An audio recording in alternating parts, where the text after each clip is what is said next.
Salut à tous, il y a quelques temps je vous présentais les participations au défi du rêve qui était le dernier défi lancé sur la chaîne et donc aujourd'hui je vous lance un nouveau défi. Sauf que cette fois on va pas partir sur un sujet comme le voyage dans le temps, l'enfance ou le rêve comme on l'a déjà fait, mais on va partir plutôt sur une contrainte technique. Le défi est simple, c'est réaliser quelque chose avec une ou deux couleurs maximum.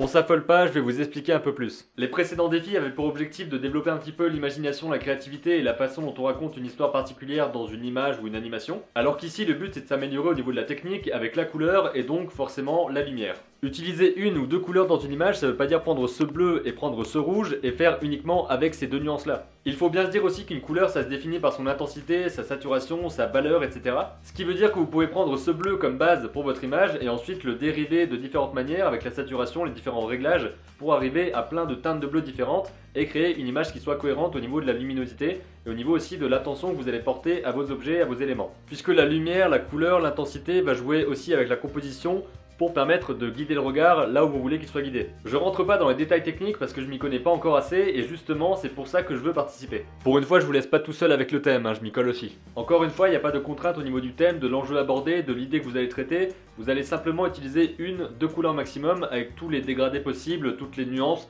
tout ce dont vous avez besoin mais avec une ou deux couleurs maximum. Voilà. C'est très simple à comprendre mais à appliquer ça l'est peut-être moins. Certainement d'ailleurs.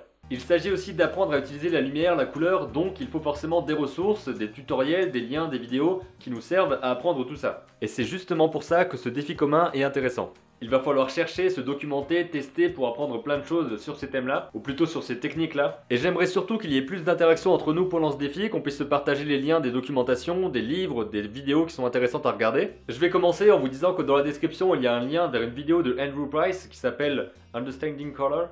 Understanding Color.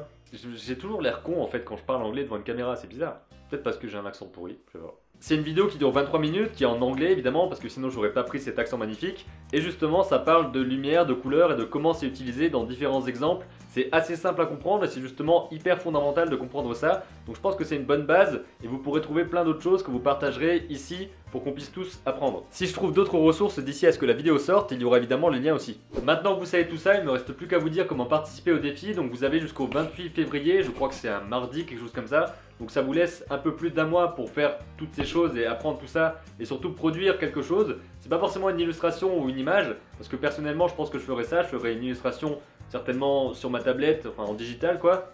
Mais vous pouvez également faire un dessin sur papier, une photographie si vous voulez mettre en scène quelque chose avec de la lumière, des couleurs, etc. vous pouvez. Si vous voulez faire une scène de film, une scène d'animation, ça prend plus de temps mais vous pouvez éventuellement le faire aussi. La seule contrainte, encore une fois, c'est qu'il y ait une ou deux couleurs maximum dans votre image, avec toutes les nuances, enfin tout ce que vous voulez quoi. Mais seulement une ou deux couleurs, c'est important parce qu'il faut se donner cette contrainte pour se permettre d'apprendre davantage je pense, parce que c'est assez contraignant pour vraiment se triturer tout ça quoi. C'est dégueulasse, non? Pour bien réfléchir à comment est-ce qu'on fait les choses et mettre en place une image ou en tout cas une création cohérente. Une fois que vous avez fait votre création, il ne vous reste plus qu'à poster un lien dans les commentaires de cette vidéo vers votre Twitter, Facebook, Tumblr, Instagram ou peu importe, quelque part où je peux trouver votre image ou même sur un hébergeur d'images. Si vous n'avez pas un site particulier ou un blog ou quoi que ce soit, il faut juste que je puisse retrouver ce que vous avez fait dans les commentaires juste là pour me permettre de ne pas me perdre partout et de récupérer tout ce qu'il faut. Et aussi pour pas que j'oublie des participations comme ça arrivait l'autre fois. J'espère que ce défi vous plaît et que ça vous donne envie de faire plein de choses. En plus, vous êtes plein de nouveaux à arriver dans les commentaires, donc je pense que pour certains, ça va être votre premier défi ici. C'est tout ce que j'ai à vous dire, donc si vous avez des questions, des remarques ou juste envie de dire que vous allez participer, faites-le moi savoir dans les commentaires, on pourra déjà en discuter ou juste faire acte de présence. Je savais pas comment finir cette phrase. On se retrouve très vite pour une nouvelle vidéo, et d'ici là, comme d'habitude, créez vos images et racontez vos histoires.